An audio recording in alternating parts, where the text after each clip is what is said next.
What is going on, my RuneScape investors? Welcome back to another video. This video is going to cover the top 5 item investments for the fall season of 2020.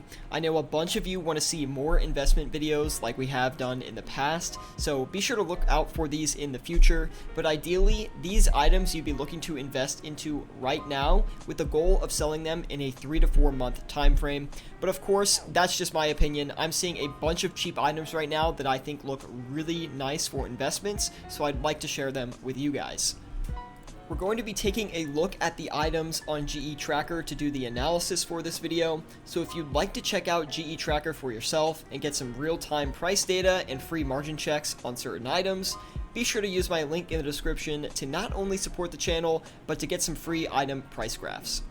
Anyway, just to preface this video, I am not responsible for any gains or losses you might take if you decide to invest in these items. This is just my personal opinion on what I think looks really good right now in the old school RuneScape markets, and what I personally would be investing in if I had unlimited gold. So the first item we're going to touch on here today is the gold ore. Currently it's trading for about 155 GP each, which is extremely cheap. Currently, if we're looking at the yearly graph here, it's basically at yearly lows right now. It did trade around the 180 GP price point twice within the past 6 months or so, but both times it hit it, it did recover in the short term. So this is the first time we've seen it under 180 GP in a while, so that makes me think this is a prime item to invest in. But of course, that's just looking from a price standpoint. Just to take a quick look at the monthly view as well, we did see it go down to 149 GP, but since then we've seen a slight recovery in the price with promising looks that it might start recovering here, at least in the short term, and it'll be interesting once it gets back to 180 GP to see if it's actually going to break through that or if it's going to trade downward again to maybe the 150 GP price range. Anyway, I see tremendous amounts of upside in the gold ore. It is one of the most highly traded items in the game, and it's used for the fastest smithing method in the game, so it's really a core item to the whole economy of RuneScape. It's also a high demand item. It's got super high volume like I just mentioned, and it makes it pretty safe and less risky than some of the other items on this list. I love investing in high volume items because they're very easy to sell off when you do want to sell your investment. But personally, if I was investing in this item, I try to buy as much as I could right now with the hourly limit, or the 4 hourly limit, I believe, is 13,000 every 4 hours. So you can buy quite a ton of this stuff here, and it'd be really easy to enter a position on the golden ore, see a tremendous amount of upside in this, and look forward to seeing what the price does in the coming months.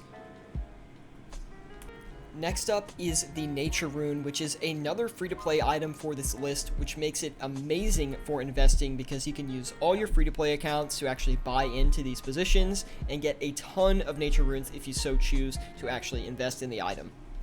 Anyway, if we look at the price point right now, currently we see it's basically at the yearly low. It is actually trading for 206, but the graph says it's going for about 200, just because we're on the yearly view. If we shrink that down to about the monthly view, you'll see that the price recovery for the Nature Runes has begun to start. Currently, you could have got them, or excuse me, if you bought them early August, you could have got them for 198, which is extremely cheap. And currently, they're going for about 206, 207. So there's a potential price recovery going on as far as the Nature Runes go, but I do not think it is too late to invest in these items. As you can see, we've seen prices in the past all the way upwards of 300 GP each for the Nature Rune, and it sits around an average of, I would say, at least 230 GP, and if so, that's a pretty low estimate. You're likely to get these off for around 250 GP each if you were to buy these and hold them for a couple of months. Again, always my personal opinion, of course, but I see a lot of potential upside in the Nature Runes as well. They're extremely high volume, just like the golden ore was, and the GE limit is 12,000 every 4 hours, and of course, you can use free-to-play accounts to actually buy some of the Nature Runes as well, so volume shouldn't really be a problem for investing in the Nature Runes.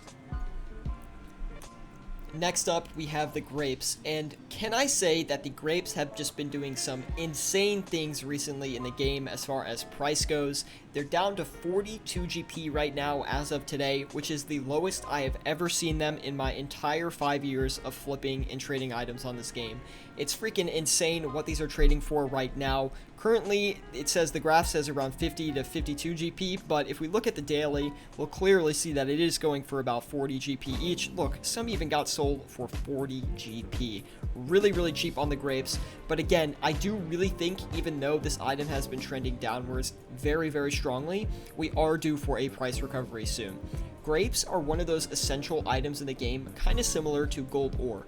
They're used for the fastest cooking training in-game, and it's extremely cheap to get 99 cooking right now just through grapes alone. Probably runs you about 2.5-3 mil if I had to guess. They're just really one of those essential items in game. They are tied to Zulrah, which gives me reasoning maybe Zulrah bots are destroying the price of the grapes right now. But to give you a little bit of hope as well, we did hear that the Twisted Leagues got announced. So worst case scenario come mid-November, if you're invested in these items, when Twisted League comes out, there's going to be less real players doing Zulrah to begin with. So there should be some price recovery, as people still playing the main game will have to buy grapes if they want them. And yes, there will still be some bots running Zulrah as well, bringing some supply into the game, but real players will not be playing, or nearly as many will be playing, the main game. So that means that I think a price recovery for the grapes could get kicked off with the Twisted League starting.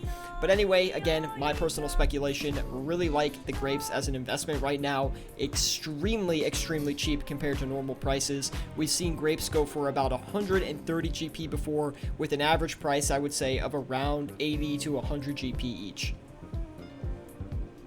The fourth item I'd like to recommend for the fall season of 2020 here in Old School RuneScape is the Ranarr Seeds. Now, Ranarr Seeds have done some funky stuff recently, but again, of course, I see a really good upside on these. Currently, the Ranarr Seed is trading for about 34k each, which is significantly cheaper than we've seen it within the past year. As you can see from a price standpoint, the Ranarr Seed is looking really, really cheap right now. We had twice, it kind of tested the 40k mark as far as price goes, and did recover from both of those scenarios, so it's a very good sign that the normal price that it recovers at is around 40k. So they're significantly cheaper than that right now, and I also see a good amount of upside on the Ranarr Seed here in the short-term future, because I do believe that people will actually, when they go to do Twisted Leagues, be buying some Ranarr Seeds to plant on their main account before they go play Twisted Leagues. That way they can make some money while they're playing Twisted Leagues within the main game. On top of that, we're going to see less people doing Slayer within the main game, so there's going to be less seeds coming into the game in general. There's going to be less bossing, because everyone wants to focus on the Twisted League, and it makes sense. So I see a great amount of upside on the Ranarr Seeds. Of course, demand will be down as well, but that being said, like I said before, I do think the demand will outpace the supply, as when it comes to buying items in game, people typically don't care if they have to pay an extra 1k or 2k to get an item immediately. So again, see a large amount of upside on the Ranarr Seeds here in the future, and that is only going to benefit from the Twisted Leagues. These are a 200 seed hour limit. Let's cut that. The last item that I would personally like to recommend is the Raw Sharks. Now, the reason we're doing the Raw Sharks compared to the Cook Sharks is the Raw Sharks have a GE limit of 15,000 every 4 hours, so they're actually going to be easier to buy than the Cook Sharks themselves. Also, the Raw Sharks have a little bit higher of a price fluctuation overnight, so you can actually pick up some Raw Sharks for pretty cheap. Currently, we see that the Raw Sharks are trading almost at nearly yearly lows here. Not nearly, yearly lows here. Currently, they're going for about 620 GP each, and we've seen them at lows of 613 GP, and that looks very similar to about this time last year. They were trading at a very similar price point. So if we do follow the past year's trends, we will start to see a price recovery in the late September, early October timeframe. and you can benefit large from that price run up. Now, if you were to buy in October 2nd of 2019, you could have gotten them for 640 GP and sold them near the top here, October 30th, for 950 GP. So that is a really nice ROI on that. And again, it's one of these high volume items that are so easy to buy and sell that I personally just love it. It's so easy to buy these items and look at forwards towards the return. So again, really see a lot of upside on the raw sharks here. The only downside that I could potentially see is something with the fishing boss affecting the current supply in game. There has been speculation about what the fishing boss will actually require and what the rewards from the fishing boss will actually be.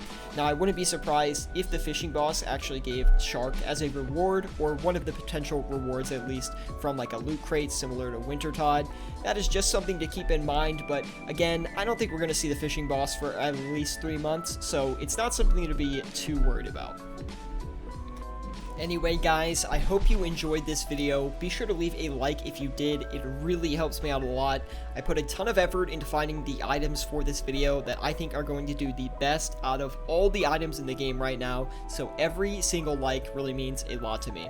Anyway, if you want more content like this, subscribe to the channel, and hopefully you enjoyed this one. I'll see you guys next time.